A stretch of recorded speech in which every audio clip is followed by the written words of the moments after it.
നമസ്കാരം. പ്രധാന വാർത്തകൾ.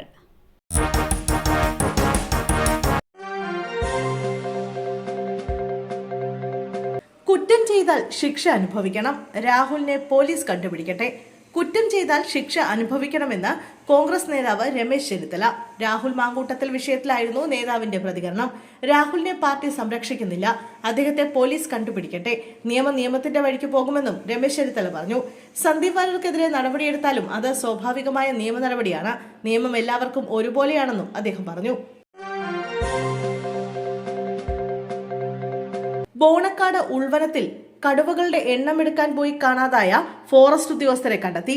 ബോണക്കാട് ഈരാറ്റുമുക്ക് ഇരുതോട് ഭാഗത്തായാണ് ഇവരുടെ ലൊക്കേഷൻ കണ്ടെത്തിയിരിക്കുന്നത്. 3 പേരും സുരക്ഷിതരാണെന്ന് ബന്ധപ്പെട്ട അധികൃതർ അറിയിച്ചു. 3 അംഗ സംഘത്തിലെ ഒരാൾക്ക് വഴിതെറ്റിയതാണ് കാരണമെന്ന് മന്ത്രിയുടെ ഓഫീസ് അറിയിച്ചു. ഇയാൾക്കായി തെരയുകയാണെന്നും ഇന്ന് രാവിലെയാണ് ഇയാളെ കണ്ടെത്തിയതെന്നുമാണ് വിവരങ്ങൾ.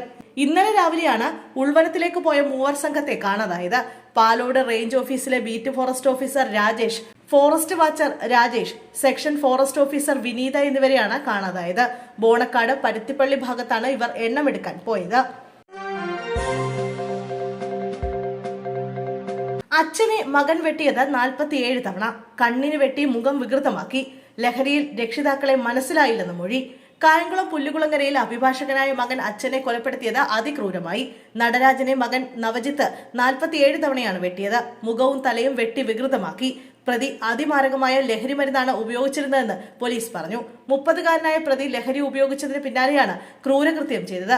അച്ഛനാണോ അമ്മയാണോ എന്ന് പോലും തനിക്ക് തിരിച്ചറിയാനായില്ലെന്നും യുവാവ് പോലീസിന് മൊഴി നൽകി. പിതാവിന്റെ മുഖം വികൃതമാക്കി.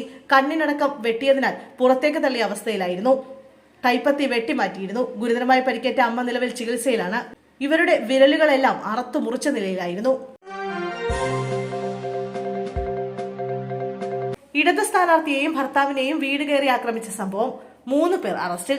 കഠിനംകുളത്ത് പ്രചരണം കഴിഞ്ഞെത്തിയ സ്ഥാനാർത്ഥിയെയും ഭർത്താവിനെയും ആക്രമിക്കാൻ ശ്രമിച്ച സംഘത്തിലെ 3 പേർ പിടിയിൽ. കഠിനംകുളം സ്വദേശികളായ ആദികേശവ, സന്ദീപ്, ഹരീഷ് ബാബു എന്നിവരാണ് അറസ്റ്റിലായത്. പുതുക്കുറിച്ചി വാർഡിലെ LDF സ്ഥാനാർത്ഥി ഏഞ്ചലിനെയും ഭർത്താവിനെയും തെരഞ്ഞെടുപ്പ് പ്രചരണത്തിനിടെ ആക്രമിച്ച കേസിലാണ് അറസ്റ്റ്. വിവരമറിഞ്ഞ സ്ഥലത്തെത്തിയ സ്ഥാനാർത്ഥികളുടെ ബന്ധുക്കളെയും സംഘം കയ്യേറ്റം ചെയ്തിരുന്നു.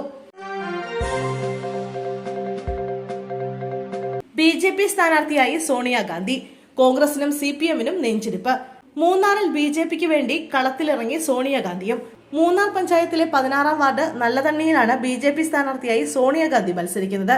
BJP പഞ്ചായത്ത് ജനറൽ സെക്രട്ടറി സുഭാഷിന്റെ ഭാര്യയാണ് സോണിയ. നല്ലതണ്ണി കല്ലാറിലെ മുതിർന്ന കോൺഗ്രസ് നേതാവ് പരേതനായ ദുരൈരാജിന്റെ മകളാണ് സോണിയാഗാന്ധി. കോൺഗ്രസ് നേതാവ് സോണിയാഗാന്ധിയോടുള്ള ഇഷ്ടം കൊണ്ടാണ് അദ്ദേഹം മകൾക്ക് ഈ പേരിട്ടത്. എന്നാൽ BJP പ്രവർത്തകനായ സുഭാഷിനെ വിവാഹം ചെയ്തതോടെ സോണിയ BJP അനുഭാവിയായി. ഇത്തവണ സോണിയയ്ക്ക് മത്സരിക്കാനുള്ള സീറ്റ് ലഭിച്ചു.